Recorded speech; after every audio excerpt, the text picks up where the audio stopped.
This is an ad by Regain Couples Therapy and features real testimonials. This was our first time trying therapy, and honestly, it was long overdue. Looking back, we just wish we had started sooner. Regain's qualified therapists help couples when they can't get there on their own. We thought it was intimacy issues, but Andrea helped us uncover a deeper root cause we hadn't even realized was there. Visit regain.com/couplespod to get 10% off your first month. Regain, powered by BetterHelp. Stop by Sherwin-Williams and get 30% off select paints and stains June 13th through the 23rd. It's the perfect time to transform your space with color. Refresh your home inside and out with colors that make every space feel brand new. From cozy interiors to stunning exteriors, we've got the perfect shade for your next project. Shop the sale online or visit your neighborhood Sherwin-Williams store. Click the banner to learn more. Retail sales only. Some exclusions apply. See store for details.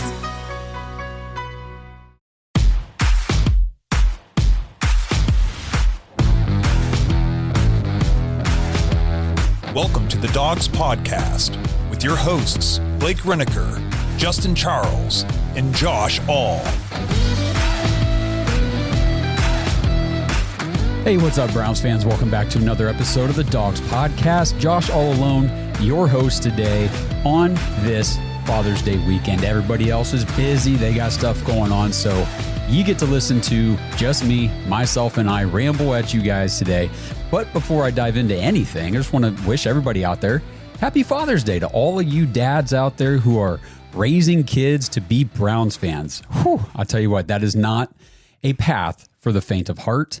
And you guys are going to have to usher them along into this long, history of sadness, unfortunately for us, because we didn't get to live the great years prior to the when the team left and went to Baltimore. And then when we came back as the expansion team in 99 is really all that we, people my age, we get to understand and know about this team. And it has not been great, to say the least, since then. So happy Father's Day to you guys. You guys are taking up the toughest task of them all, and we're here for you guys. So let me just say, before I dive into anything else here, I want to talk about specifically the quarterback battle today. And if you guys are getting tired of hearing about the quarterback battle, or you're getting tired of talking about Shedeur and Flacco and all these guys, I don't know what to tell you. We got 5 weeks until training camp, and all there's going to be to do is speculate about how this whole thing is going to play out, because at the end of the day, the quarterback position is what matters the most for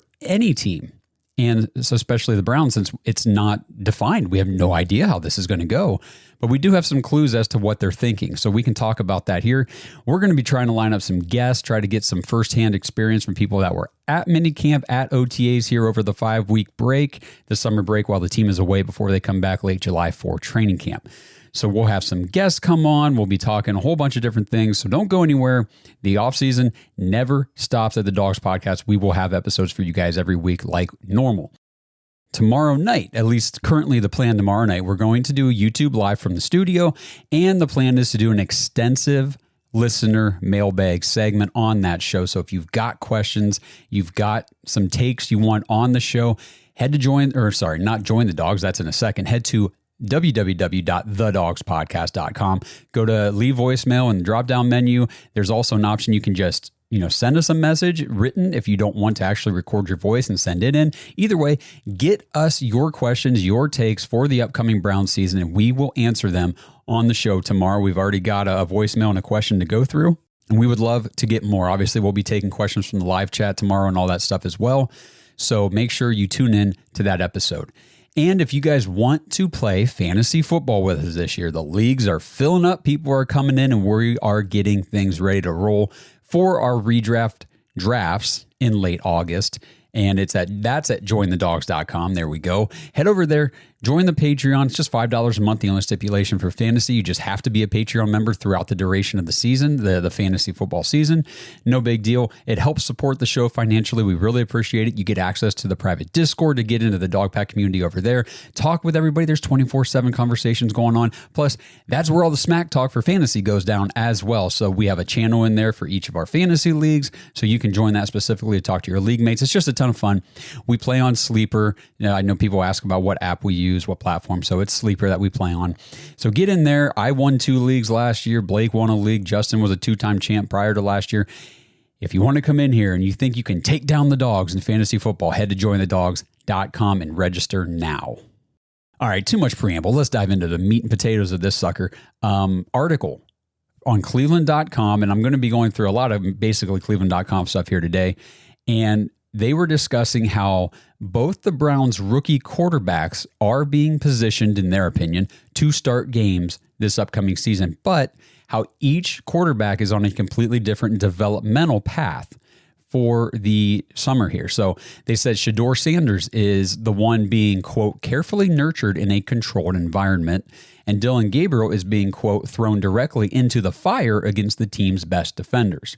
Dan Labby from the Orange and Brown Talk podcast said, the Browns have handled things with Shedeur throughout the spring. This was his quote. He said, I think the key takeaway for me is the Browns set him up this spring to be successful. Whether it was who he was going against, that they put him in a position to complete some passes, feel really good about himself, take this time in the media room, sit with Joe Flacco and Kenny Pickett and Deshaun Watson and Dillon Gabriel and really learn what's going on in this league. They've really set him up to have a successful spring, and I think he took advantage of it.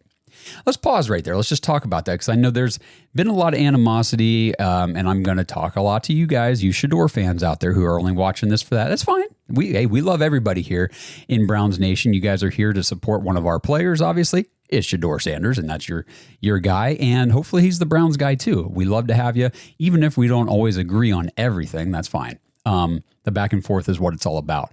But the separation of reps, and we're going to talk about all this kind of stuff throughout these article pieces as well, but the separation of reps is what is super interesting for the quarterback. So you've got Dillon Gabriel taking reps with the first team already with Joe Flacco and Kenny Pickett. And a lot of times from the reports at OTAs and minicamp, you got Shedeur Sanders on a separate field working by himself. And some people look at that as, well, he's clearly the odd man out. He's the 4th-string quarterback. He's the guy they don't believe in, all that kind of stuff. What Dan is saying here is kind of what is how I look at it as well. They're bringing him along more slowly because if you look at the grand picture of things here for the football season, OTAs and minicamp is not necessarily about preparing specifically for the upcoming season for a specific game or specific team. That's going to be training camp. Training camp is gearing up to get ready for the season. And Kevin Stefanski has said this multiple times in press conferences over the last month. This offseason program, rookie minicamp, OTAs, mandatory minicamp, this is the installation phase. They are getting all the guys incorporated into the new system, this new offensive system. For guys like Joel Bitonio and Wyatt Teller and Joe Flacco, they don't need reps necessarily right now in May and June to get comfortable with this offensive system. They've done it before. They've done it for years. They are so familiar with this stuff. It's old news to them. They got it. They can come in here. It's like riding a bike. But then you got your younger guys, Dillon Gabriel, Shedeur Sanders. You've got your running backs. You got these younger pieces on the offensive side of the ball. And they are not familiar with this. So right now is where you're really trying to get everybody up to the same page because you want a level playing field for training camp if you're really going to evaluate who should be starting and who should be the backup, specifically at the quarterback position, but any of these positions. And the only way to evaluate that stuff during training camp is to make sure that you use this time in the off season to get everybody on the same page. So I feel like, well, here, let me just back up real quick. Let's talk about this other article before I go into any more of that stuff. There's another article, again, cleveland.com, and this one was titled, actually, let me back up even further because after Labby was talking about that, he asked a question, which I think everybody is probably asking. He said, why not take the slow developmental approach with both the rookies? Why only do it with Shedeur? What would Dillon Gabriel's spring here have looked like if they had given him an opportunity to get comfortable with the transition to the NFL, the scheme, and all that stuff, kind of move along at a slower pace instead of just throwing him immediately into the fire against the first team right out of the gate?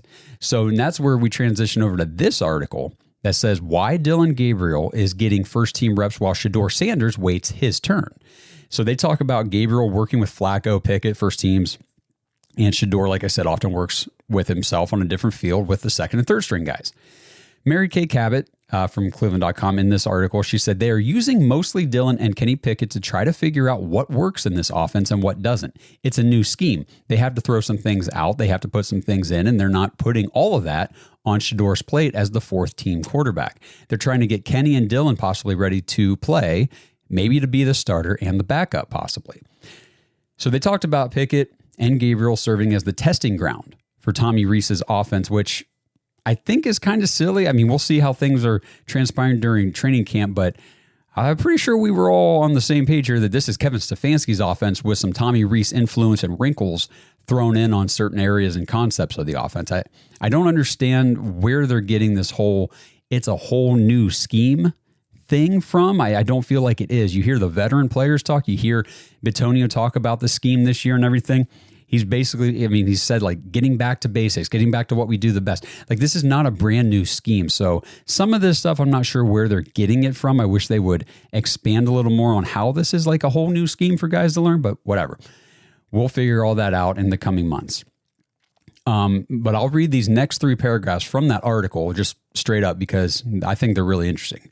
So they said, what makes this particularly fascinating is that Sanders has consistently delivered some of the most impressive throws in the practices that were open to the media. As Labby noted, even though every practice we see maybe 2 or 3 throws from Shedeur that are like, hey, that was a good throw. That's the type of throw you saw at Colorado that made you think maybe this guy could be a first-round pick or a second-round pick.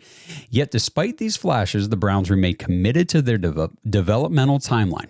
There's obviously something there that's causing them to say, no, we still want to pump the brakes on this and slow play this with Shedeur, but we're going to go full steam ahead with Dillon Gabriel at this point. And that was Labby. The discrepancy between eye-catching plays and actual practice reps has created a sort of disconnect for the observers. The eyeball test might suggest Shedeur has higher upside, but as Browns beat reporter Ashley Bastock pointed out, the reps don't lie. Where these guys are taking reps right now, I think it tells us a lot whether they want it to or not. So, during the pre-draft process, Shedeur Sanders was touted more as like, one of the big pluses in his column was most pro-ready quarterback in this class, right? You guys remember that he came in, that's what people said about him most often, but it really seems like the Browns believe that Dillon Gabriel is the one who's more pro-ready, and Shedeur is the one who just needs a little more time to acclimate to the NFL landscape.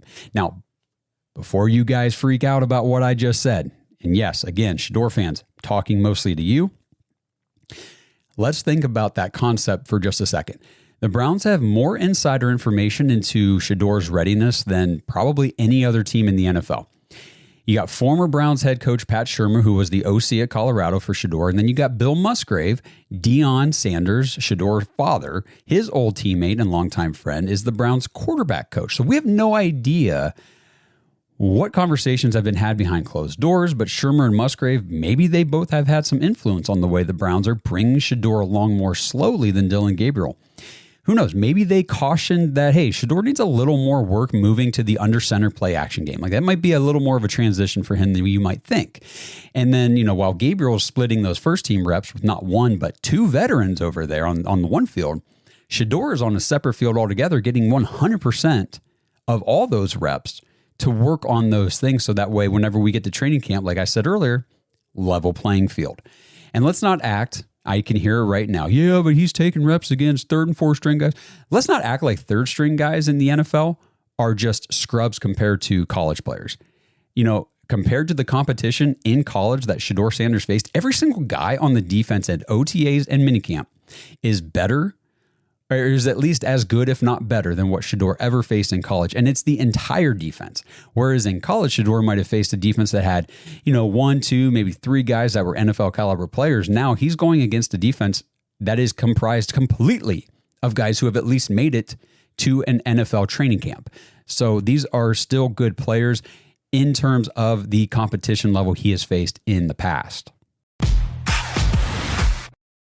Now, this episode is sponsored by Omaha Steaks. Browns fans, summer cookouts are great, but the ultimate summer cookout is that 4th of July cookout. And right now, during the 4th of July sale, you can get 50% off site-wide at omahasteaks.com. Plus, our listeners get an extra $45 off with promo code BARK, B-A-R-K, at checkout. If you're making burgers for 4th of July, make sure everybody at your 4th of July party gets the steak burgers. They've got like filet mignon burgers and ribeye and all kind of different steak burgers that are just so much better than a standard hamburger. Get the Omaha Steak Burgers for 4th of July, and it's the perfect time to stock up and celebrate with the exceptional handcrafted flavor and convenience of Omaha Steaks. So get fired up for the 4th with Omaha Steaks. Visit omahasteaks.com for 50% off site-wide during their 4th of July sale. And for an extra $45 off, use promo code BARK, B-A-R-K, at checkout. That's 50% off at omahasteaks.com and an extra $45 off with promo code BARK at checkout. See site for details. Since 1989, Mount Hope Fence has set the standard in outdoor living. From decks and railings to fences and patios, we've got you covered. Our lineup features top brands like TimberTech, AlumaGuard, Preferred Railing, and Unilock, along with our own premium Duralux vinyl products. For over 30 years, we've partnered with contractors ensuring reliable job site delivery. Discover quality and excellence in all things outdoors with Mount Hope Fence.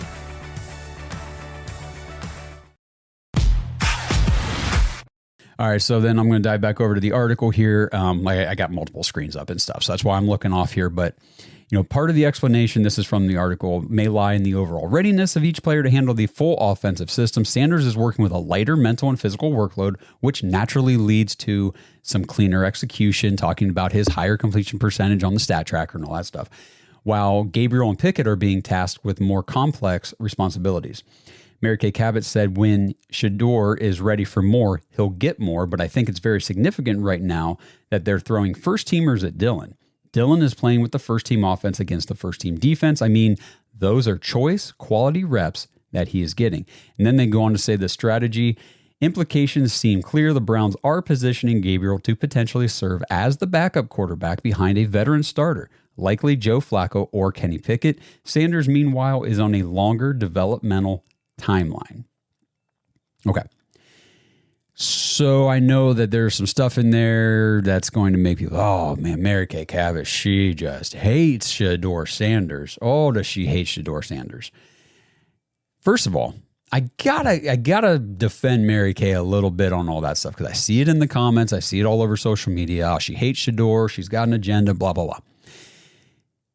Before you guys, and I'm again talking to the Shedeur fans, you're all welcome here. I keep saying that, but you got to remember, before you guys got here, it was pre-draft season, and we were all speculating on who the Browns were going to take number 2 overall. We advocated for Shedeur pretty heavily, at least in the beginning times of the process. Mary Kay Cabot was one of the Browns reporters advocating heavily for the Browns to take Shedeur Sanders at 2 before it kind of became apparent that the Browns weren't going to do that. But originally, she was definitely in on it.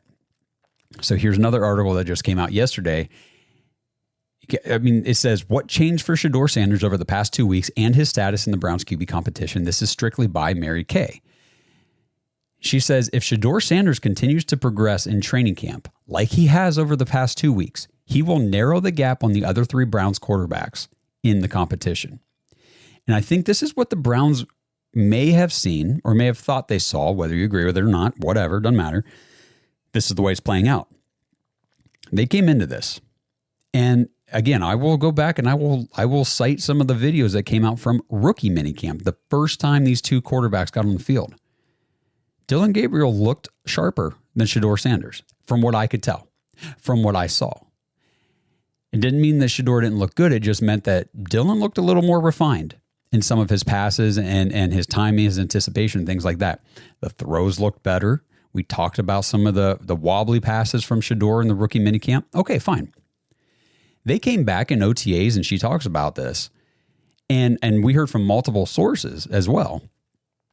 Shedeur's mechanics look different already. I mean, it was a week or 2 between rookie minicamp and OTAs. And it was evident that Shedeur had gone on his own and worked on some things. Came out in OTAs, and all of a sudden, all the beat reporters were saying, he's clearly the better quarterback. Whereas in rookie minicamp, it wasn't so clear. There were some saying he was, some saying he wasn't. Man, once we got to OTAs, There really wasn't a mixed bag anymore. It was now Shedeur looks like the better guy. And then minicamp was Shedeur looks like probably the best quarterback on the field. And we'll get to who might have said that here in a second. But it's this progression, this development, this dedication to his craft that I love to see with Shedeur, where when he first got here, yeah, it was not refined. No college quarterback is. But it's getting more refined quickly. And that's what this article is all about, how the progression over the past 2 weeks, like she said, what changed? If he continues to progress like he did over training camp, over OTAs and minicamp, by the time we get to training camp, this could be a completely different story. The way this guy is developing is impressing people, especially somebody like Mary Kay here who's writing about it. And, it impressed us as well because we've got 5 weeks between now and the start of training camp. Who's to say that this kid does not work his ass off over these 5 weeks to refine everything? Like I guarantee he's going to go back. He's going to watch the film. He's going to watch the tape from these sessions, from these practices that they just had. He's going to look at his weaknesses, the areas he's deficient, and he's going to fix them.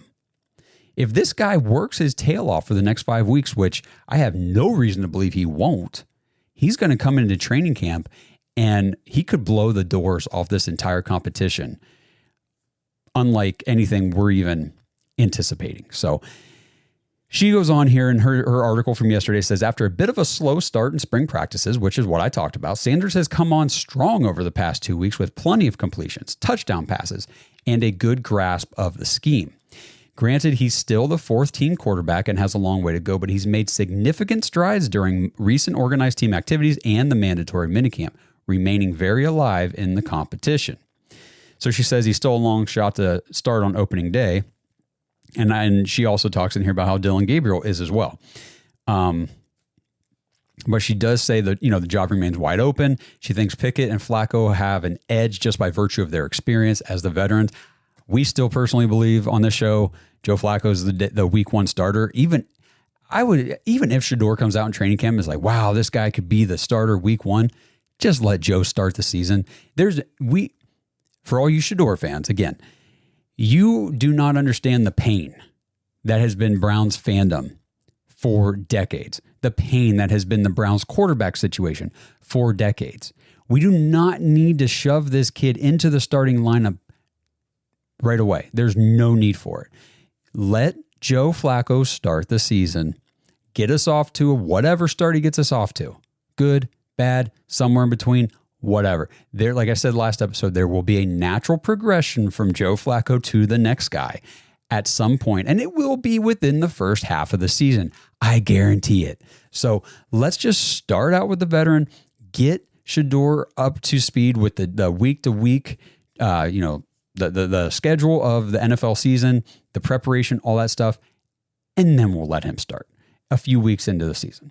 The kind of first part of this episode was talking about how maybe Dillon Gabriel is ahead of Shedeur Sanders. He's obviously ahead of him on the perceived depth chart and the way that he's taking first team reps and all that kind of stuff. But in this article now, Mary Kay's talking about the pros and cons, or I shouldn't even say pros and cons, the strengths and weaknesses so far that she has seen from Shedeur at practice. She said in the case of Shedeur, he excelled in spring practices from the snap until the end of the play. So as soon as the ball was snapped to the end of the play, that is where Shedeur's strengths are residing right now. He makes good reads, releases the ball quickly, and delivers it with his trademark accuracy, she says. Now, at times, she said he looked smoother and more productive post-snap than Pickett and Gabriel, but those two were working on more difficult concepts and helping the coaching staff work out the kinks of the offense.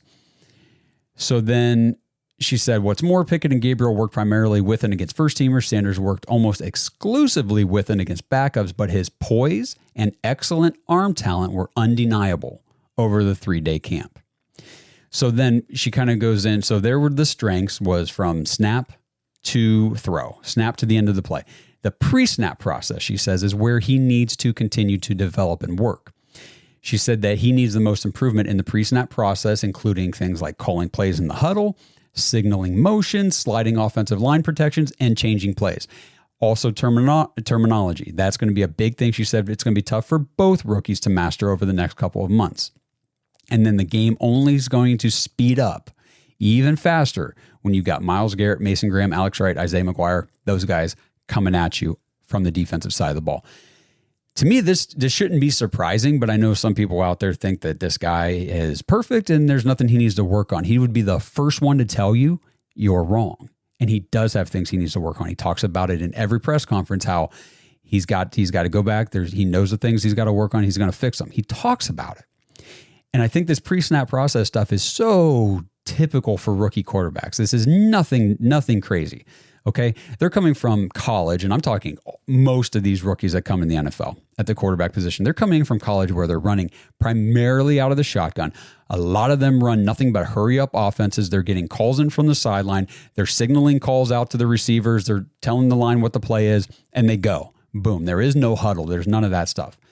So getting more practice on getting in the huddle, calling plays from the huddle, signaling your motion, sliding the offensive line protections, changing plays based on what you see from the defense. And then the thing we've talked about a lot, getting under center and running play action where you turn your back to the defense, take your eyes off the entire defense for probably the first time really in your quarterback career. This is all stuff that it takes time to adjust. And that's what the Browns, I believe, are trying to do with him. They're trying to give him that time to adjust. So she says that another thing that Sanders has to work on is his pocket awareness. He must avoid the numerous sacks that he took at Colorado. And here again, she said, but Shedeur is aware of that issue and he's attacking it with gusto, she says. In minicamp, he drifted less and was more decisive in his limited 11-on-11s than in his more numerous 7-on-7s. That's something that we noticed on some of the video clips. Like I brought this up during rookie minicamp. There was a clip where there was some pressure coming, and what the first thing Shedeur did was fade.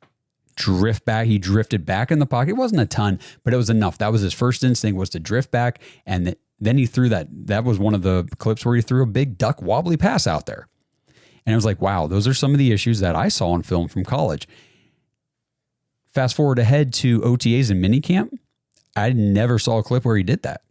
I saw clips where when the pressure came, he found a step-up window in the pocket and he stepped up and made a play, whether he, took off and ran or made a throw. I didn't see any drifting back under pressure. It was stepping up in the pocket. That's what I like to see. I like to see the weaknesses that we all know you have and you have get taken care of. And the way that he's taking care of those things so quickly is very encouraging for what I hope to see whenever training camp opens in late July. This episode is sponsored by Southern New Hampshire University. Browns fans, I can't tell you guys how many people I've known over the years who have missed out on job opportunities simply because they don't have the right degree or even have a degree at all. I mean, these are people who otherwise would have been perfect for the position they wanted, but they got turned away simply because of educational requirements. If you've ever felt stuck in a job you didn't enjoy, or you felt unqualified or unable to advance your career due to your lack of education or experience, heck, maybe you even have a degree, but now you feel like you chose the wrong major, Southern New Hampshire University could be the answer for you. Go to snhu.edu/bark, B-A-R-K, to learn how you can get started today. SNHU has programs in psychology, cybersecurity, computer science, sports management, game development, data analytics, and finance. SNHU is one of the largest online accredited universities in the United States, and their programs are radically affordable. Their online tuition rates are some of the lowest in the nation. And you might even be eligible for financial aid or have prior college credits that could fast track your degree at SNHU. And because networking is everything, your courses are taught by faculty with real world experience, so you'll have opportunities to connect with people inside the industry. And then when you graduate, SNHU will still be there to help you as you begin your job search. So if you're ready for something new, head over to snhu.edu/bark and learn how you can get started working toward your new career today. Okay, so to kind of compare here with Gabriel from the same article, Mary Kay she said, Gabriel, with his computer-like processing speed and his experience in multiple vastly different offensive systems, currently has a slight edge in the pre-snap arena, but Sanders can close the gap if he continues to progress at his current clip. It's what I've been talking about most of this episode. At his current clip, the rate at which he is progressing is like, hold on to your boots, everybody. I think we might have something here. I really, really do.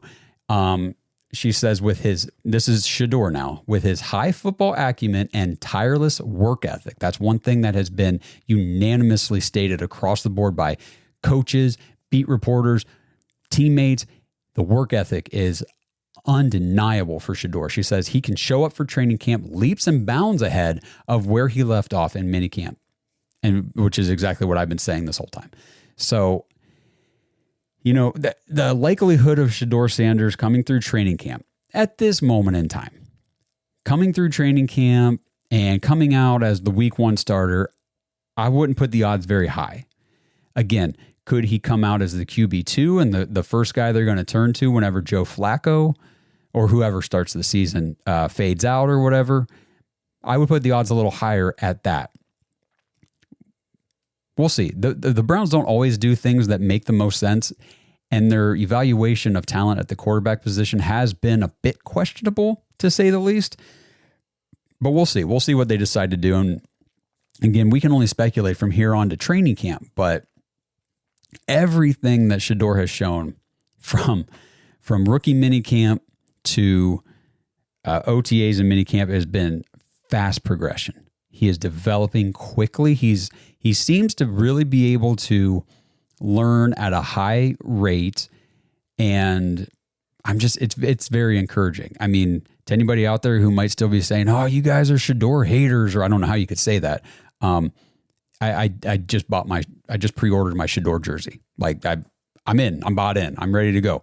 But I still need to make sure I caution you guys, caution myself, not to be crowning anybody, including him, as the QB1 before they've actually gone out there and earned it. And I guess the only thing that I don't know if worried is the right word, but I'll just say the only thing I'm a little concerned about is, will he actually get a fair opportunity to earn it during training camp? Which goes back to why I think somebody in this quarterback room has got to go over the next 5 weeks. They've got to move somebody before training camp starts. Otherwise, I would say no. I don't think he will, because they're going to be trying to get ready for the season. Obviously, you got to think it's between Flacco and Pickett for the kind of the lead job. And then if they're keeping all these guys, well, one of those guys is going to fail that competition. And then aren't they just the default QB2? They took Dillon Gabriel in the 3rd round. They're giving him ample opportunities already against first teamers. If they keep all 4 of these guys, now my expectations are going to go down a lot for Shedeur. But again, hopefully we see them move. I'm still on the train of move Pickett, because I'm just not a Pickett guy. I'm not. He could surprise, but I'm just not.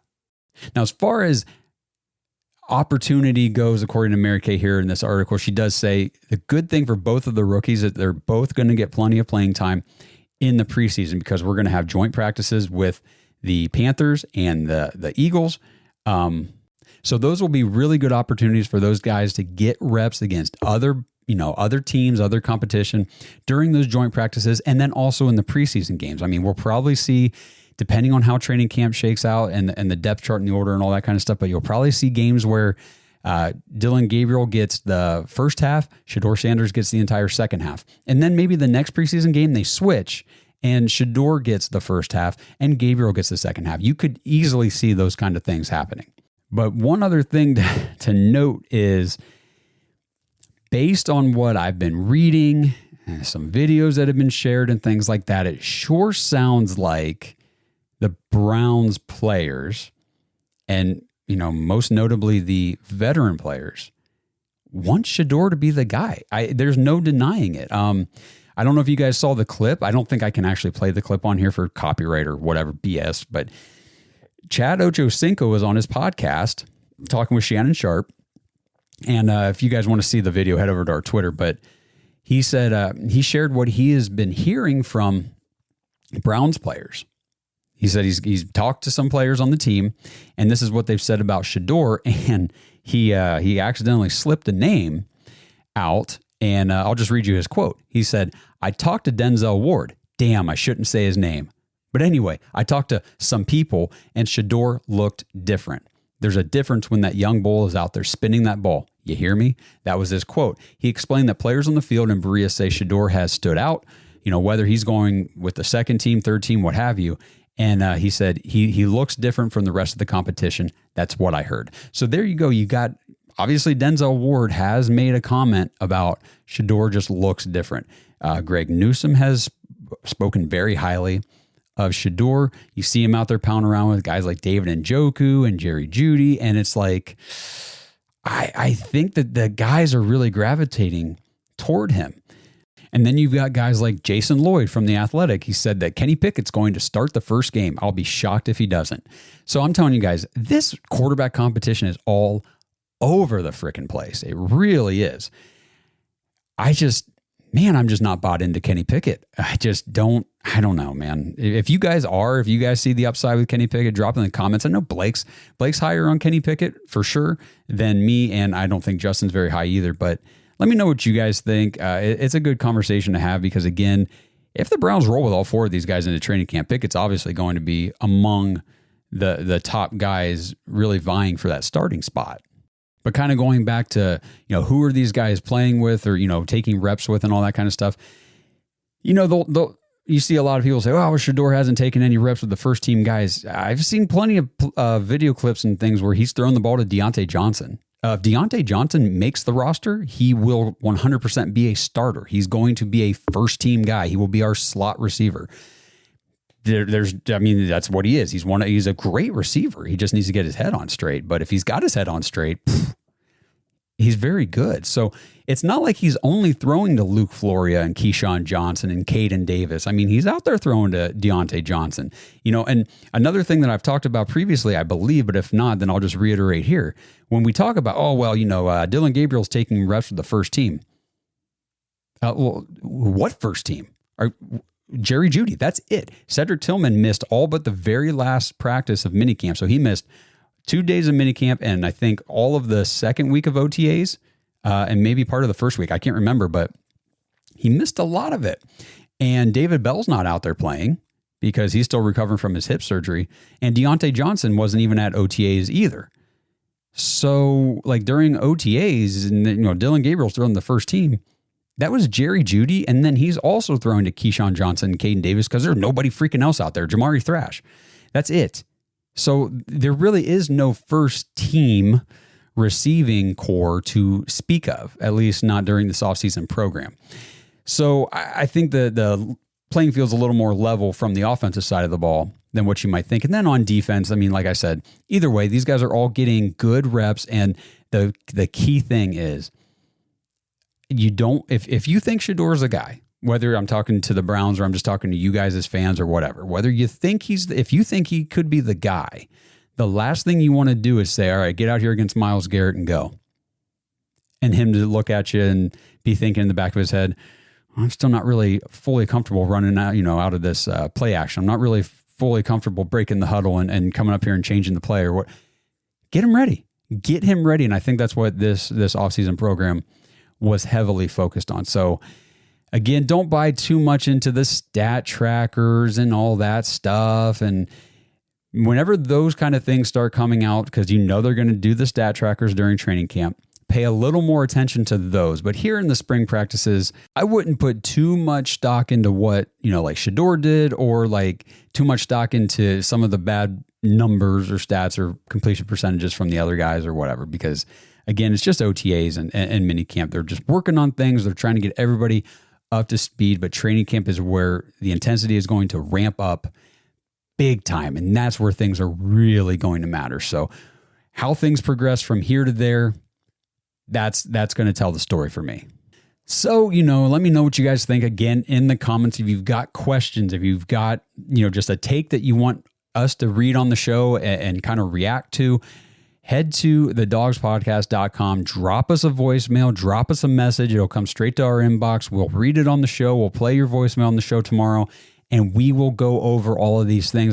Today I really wanted to get into this quarterback competition, specifically the rookies and everything like that between Shedeur and Gabriel, because again, is Gabriel ahead of Shedeur? On the projected perceived depth chart at the moment, you have to say yes, because he's taking reps with the first team. Shedeur is not. He's taking all his reps with the second and third and fourth, the lower squads. He is not going against the first team defense. He's not out there throwing to Jerry Jeudy on these team drills and all that kind of stuff yet. So yes, I think to answer that question, yeah, you'd have to say that Gabriel is ahead of Shedeur. I'm telling you guys right now, I do think that for over the next 5 weeks, things could change drastically, because I think the way Shedeur has progressed, especially like Mary Kay detailed in her article, I think that there's a real possibility he comes into training camp leaps and bounds ahead of where he left off, and he could already be positioning himself against those guys ahead of him. So hit us up, get your stuff on the show tomorrow night when we do our listener mailbag segment. Appreciate you guys tuning in. Again, head to jointhedogs.com if you want to join a fantasy league, play fantasy football with us here this season. And again, leagues are filling up, and we got to make a cutoff at some point in August. We set it for August 22nd, but if we got leagues filled up, it's an even number and all that kind of stuff. A week early, we're just going to have to cut it off when we cut it off. So get in now if you're interested. Don't waste any time. You get access to the private Discord. Have the conversations. Talk with other diehard Browns fans all summer long, because there ain't nothing better to do than talking Browns football. So again, happy Father's Day to all the fathers out there. You guys rock. Holding down the fort with these young Browns fans that you're raising. Do them up right. Get them ready to go for training camp and the season. We'll talk to you guys on the live show tomorrow night. Let's go Browns. Thanks for listening to another episode of the Dogs Podcast. Make sure you subscribe on YouTube and follow us on Twitter at the Dogs Podcast. Get your thoughts on the show at thedogspodcast.com.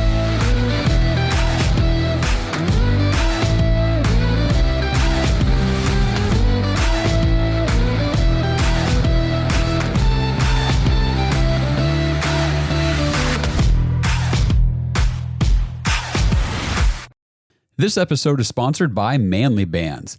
Guys, is your wedding band old, outdated, or just not the same taste you had when you were younger?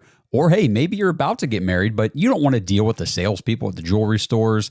Manly Bands has the best wedding bands made specifically for men. They have the classic, timeless gold and white gold styles, but they also have rings made from platinum, black zirconium, tungsten, titanium, even materials like meteorite and dinosaur bone. Yes, your wedding ring could be made from a dinosaur fossil. That is a real thing. They also have different ring collections, like their Jack Daniels rings made from actual Jack Daniels whiskey barrels.